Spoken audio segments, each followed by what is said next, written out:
Sisi kama watu wa sekta ya michezo, mafanikio ya Dr. Samia Suluhu Hassan kwa kwake madarakani ni makubwa sana, na sisi ndo miongoni mwa sekta ambayo tunajivunia na tunajisikia fahari kuwepo kwa Dr. Samia madarakani kwa sababu ya mambo kadhaa, na nitakwenda kutaja machache kati ya mengi.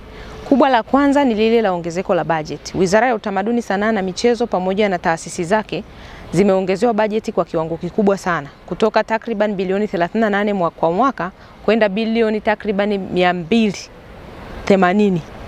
Sasa nini maana yake? Ni kwamba unapofanya shughuli za michezo unahitaji fedha, na fedha ni kitu ambacho ndo cha msingi zaidi. Kwa hiyo ongezeko lile la bajeti linaonyesha ni jinsi gani serikali imedhamiria na imejidhatiti kuhakikisha kwamba shughuli za michezo zinafanyika bila kuwa na matatizo yoyote, hasa ya ukata wa fedha. Jambo kubwa la pili ambalo sisi kwetu tunaona ni fanikio kubwa sana ambalo limeletwa katika kipindi hichi cha serikali ya Dr. Samia ni uanzishwaji wa mfuko wa maendeleo ya michezo. Na sio uanzishwaji tu, lakini pia miongoni mwa vyanzo vya mfuko vilivyopewa kuna chanzo madhubuti ambacho ni cha fedha zinazotokana na michezo ya kubashiri matokeo ya michezo, yani sports betting, ambapo mfuko huo unafanya majukumu kadhaa, lakini miongoni mwa jukumu kubwa ambalo linafanywa na mfuko huo ni pamoja na kuziwezesha timu zetu za taifa zinaposhiriki katika mashindano mbalimbali ya kimataifa. Huko nyuma vyama na mashirikisho vilikuwa vinabeba gharama za timu kwa 100%. Lakini kwa sasa hivi serikali hata kama haifanyi kwa 100%, lakini kuna kiasi angalau kuna mkono wa serikali unakwenda, na ndio maana utaona sasa, kwa sababu kumekuwa na hiyo uwekezaji wa serikali, mafanikio yamekuwa makubwa sana kwa upande wa timu zetu. Hususan timu za mpira wa miguu tunaona zinafuzu kushiriki mashindano ya AFCON wanawake, AFCON kwa ajili ya timu za vijana. Lakini pia tumepata medali ya mashindano ya Jumuiya ya Madola. Tuna miaka zaidi ya 14 tulikuwa tujawahi kupata medali, tumepata. Mashindano ya Afrika yanayofahamika kama All African Games, tumepata medali zaidi ya miaka 10 tulikuwa tujapata, lakini mwaka jana tumepata medali 3. Mashindano ya mchezo wa ngumi za kulipwa, tunaona jitihada zinazidi kuwa kubwa, watu wanaongezeka kwenye kushiriki mchezo kwa sababu kuna ile hamasa inaitwa knockout ya mama. Mchezo wa riadha, kila siku tuna clear vibali vya watu, wanasafiri kwenda nje, wengine wanajigaramia wenyewe, lakini wapo ambao wanagaramiwa pia na serikali. Kwa hiyo tunaona jitihada ni kubwa sana na mwamko umekuwa mkubwa. Michezo imebadilika kutoka kuwa ya ridhaa kwenda ya kulipwa. Tuna vijana wengi wa Kitanzania saizi wanacheza soka la kulipwa, hasa wanawake nje ya nchi huko. Wa kike na wa kiume kwenye mchezo wa riadha wanaposhiriki mashindano hayo wanapata kulipwa. Ukiachilia mbali sasa majukumu yanayofanywa na huu mfuko, lakini kuna hili jambo kubwa sana ambalo historia ya Tanzania tangu kupata uhuru hawajawahi kuli-experience. Ni hili la kuwa wenyeji wa mashindano ya mpira wa miguu barani Afrika, yani AFCON mwaka 2027. Ili shirikisho la mpira wa miguu CAF likupe haki ya kuwa mwenyeji wa mashindano haya, linahitaji sana utayari wa serikali. Na utayari wa serikali ni mamlaka za juu ambaye ni Mheshimiwa Rais.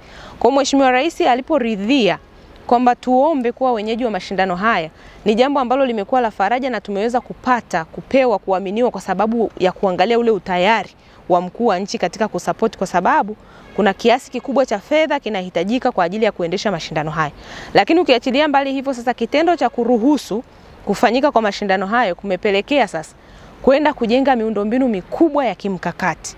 Ukarabati mkubwa wa uwanja wa Benjamin Mkapa hapa unafanyika kwa ajili ya kumiti hivyo viwango na standards za mashindano haya.